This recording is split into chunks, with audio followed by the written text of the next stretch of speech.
Shalom.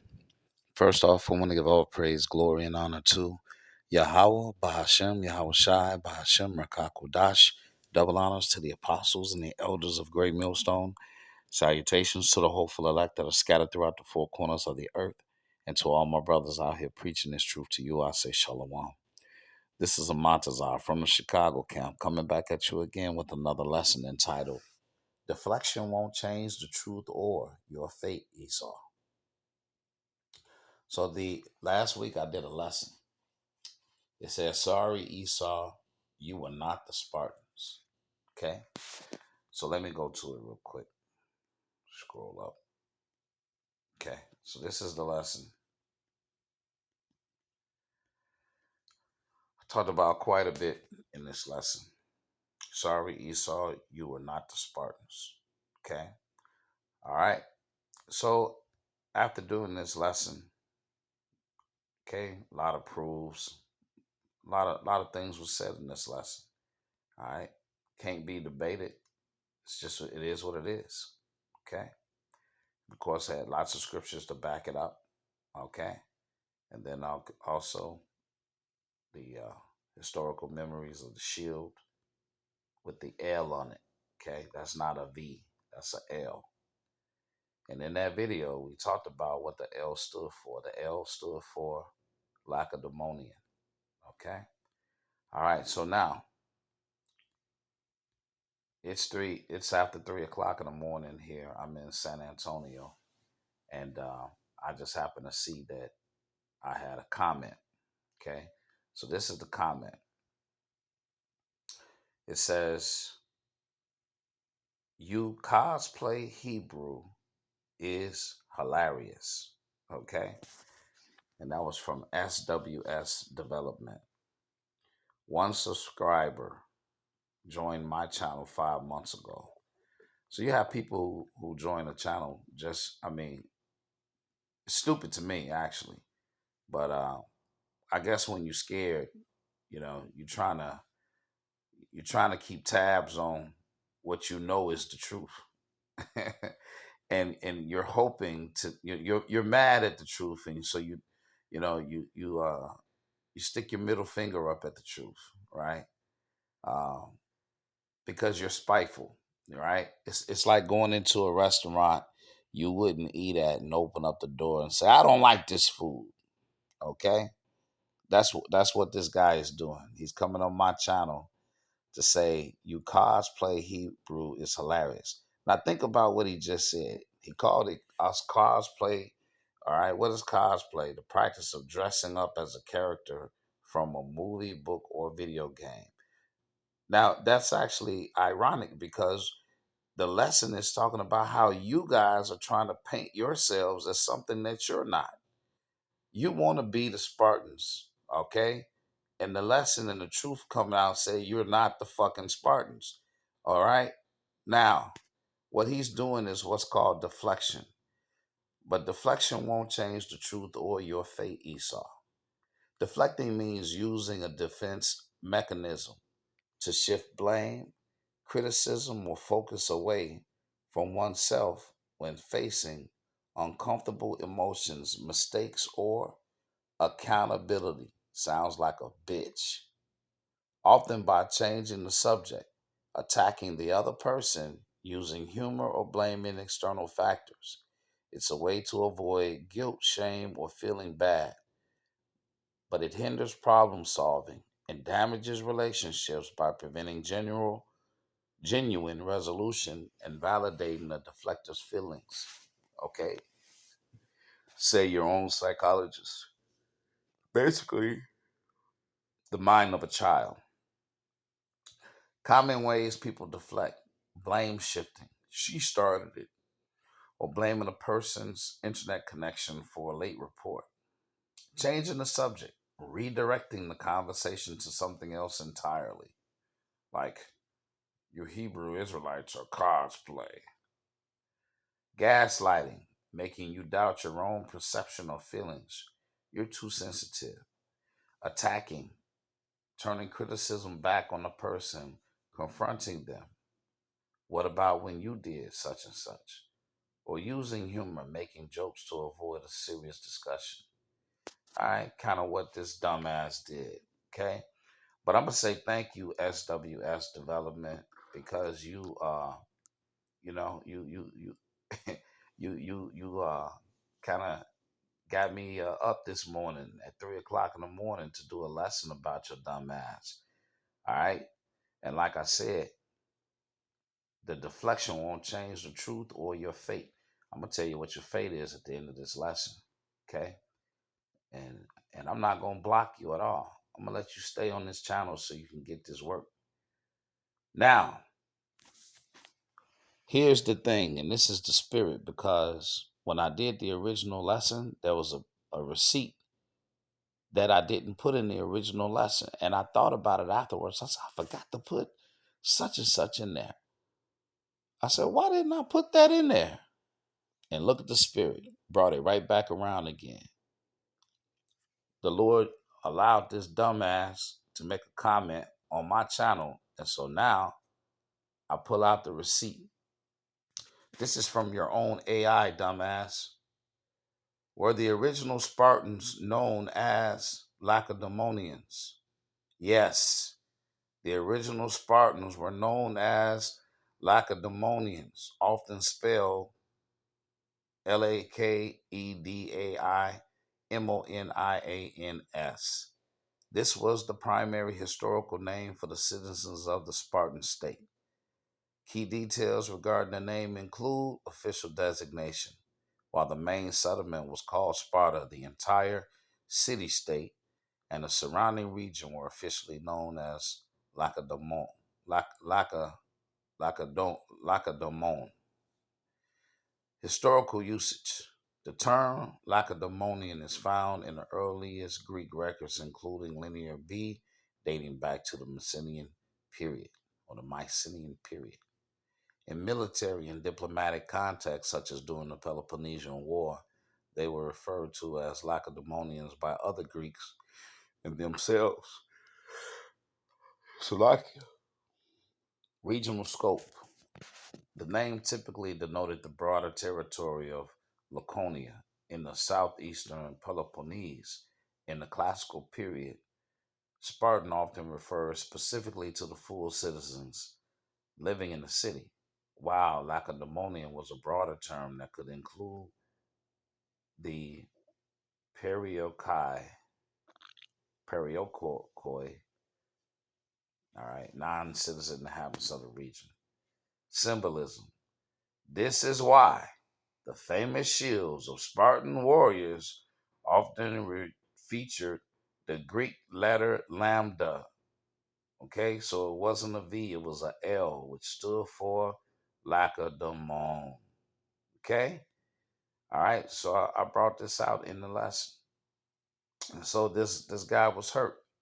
All right, now let's go to the actual scripture.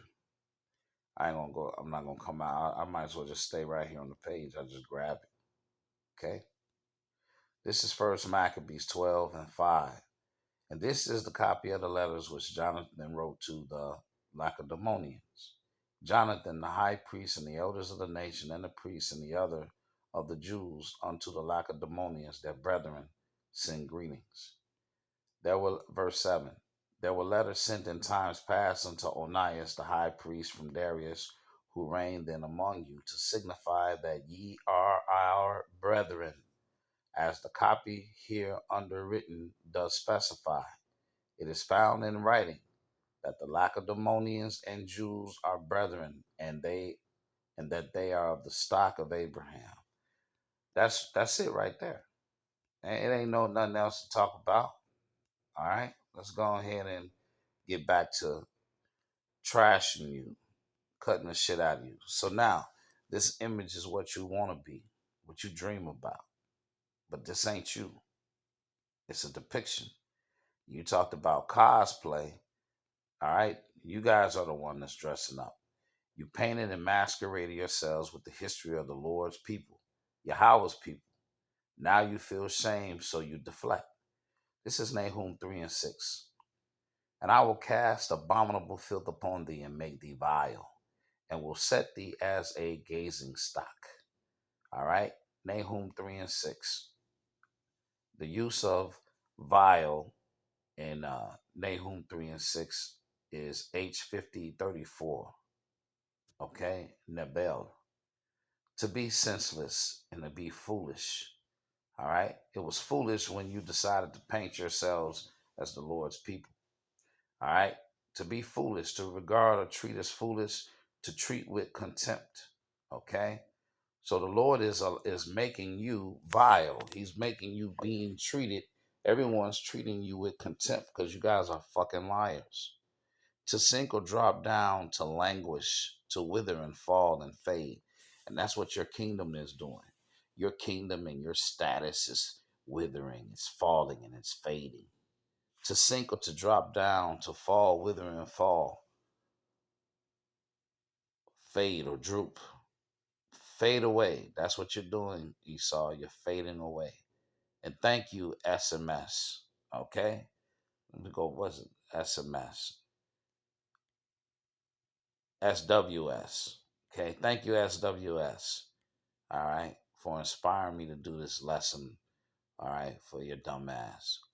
All right. Disgrace, fade away, wear away, wither, dishonoreth. Okay, your people are dishonored. You're falling down. Okay, failing, falling foolishly, coming to naught, fall off, make vile. All right. Strong's definition: generally to fall away, fail, faint, figurative, figuratively to be foolish or morally wicked, causatively to despise. You're being despised, Esau, SWS. You're being disgraced. You're being dishonored. Okay? You're lightly esteemed, foolish. You're coming to naught. Okay? So that's what it is. And you can deflect all you want. A gazing stock is an archaic term for a personal object publicly exposed to scorn, like what's happening to you right now. Contempt or intense curiosity, often implying public humiliation or being made a spectacle. SWS is being made a spectacle. It says the term appears in the King James Bible to describe individuals subjected to ridicule and persecution or theatrical exposure. Gazing stock, an object of curiosity or contempt, or someone stared at by many, often in a derogatory sense. The context, it implies a public, often humiliating spectacle. All right, but this is a spectacle you brought upon yourself. All right, you people brought it upon yourself because you lied. You tried to take someone else's glory and you tried to put it upon yourself. Okay, and then you got guys like SWX, they're hurt when they find out the truth, okay, because they thought they were better. You're not better. All right, you're actually going into slavery, and after 1,000 years you're going to be destroyed. Habakkuk 2 and 16, thou art filled with shameful glory, drink thou also, and let thy foreskin be uncovered. The cup of Yahweh's right hand shall be turned unto thee, and shameful spewing shall be on thy glory. All right, this is an example of shameful spewing on the glory you tried to take from the Israelites. Habakkuk 2 and 16, same verse in the NLT. But soon it will be your turn to be disgraced. Come drink and be exposed. Drink from the cup of the Lord's Yahweh's judgment, and all your glory will be turned to shame. Deuteronomy 33 and 29. Happy art thou, O Israel, who is like unto thee, O people saved by Yahweh, the shield of thy help, who is the sword of thy excellency. And thine enemies shall be found liars unto thee, and thou shalt tread upon their high places. All right, SWS is an enemy. All right. Zephaniah 3 and 19. Behold, at that time I will undo all that afflict thee, and I will save her that halted and gather her that was driven out. And I will get them praise and fame in every land where they have been put to shame. At that time will I bring you again, even the time that I will gather you, for I will make I will make you a name and a praise among all people of the earth. When I turn back your captivity before your eyes, said Yahweh. All right, so SWS, you upset that the lie has been exposed, but the reality is the entire earth and the entire universe, all right, is gonna know about who the Lord's chosen are. Okay, and we're gonna get fame. All right, and there's nothing you can't paint yourself. You'll never be able to paint yourself again. You'll never be able to masquerade yourself again. Okay? You'll never be able to make comments again. All right? And I claim you. I'm going to snatch the tongue out your mouth too in the kingdom, Lord willing. This is Jeremiah 30 and 16. Therefore, all they that devour thee shall be devoured, and all thine adversaries, every one of them, shall go into captivity. And they that spoil thee shall be a spoil, and all that prey upon thee will I give for a prey. This is Ezekiel 35 and 11. This is one of my favorite scriptures. All right. Because the Lord says he's going to do unto Esau, all right, what he planned to do to us. This is Ezekiel 35 and 11. Therefore, as I live, saith the Lord power, I will even do according to thine anger and according to thine envy, which thou hast used out of thy hatred against them. And I will make myself known among them when I have judged thee. And thou shalt know that I am Yahweh, and that I have heard all thy blasphemies, which thou hast spoken against the mountains of Israel, saying they are desolate, they are given us to consume. Thus with your mouth ye have boasted against me, and have multiplied your words against me. I have heard them. Thus saith the Lord power, when the whole earth rejoiceth, I will make thee desolate. And how's he going to make you desolate? Obadiah 1 and 18. And the house of Jacob shall be a fire, and the house of Joseph a flame, and the house of Esau for stubble. And they shall kindle in them and devour them, and there shall not be any remaining of the house of Esau, for Yahweh have spoken it. All right? You ain't never going to get that on Sunday morning, SWS. All right. So the same people that you despise, the same people that you dissemble, the same people that you making comments about, okay, is coming back on you, bro. And thank you so much. Make some more comments. I'm gonna leave you on the page. I'm not gonna block you. Make another comment so I can do another lesson on your dumb ass. I pray this lesson was edifying. To the next one. Shalom.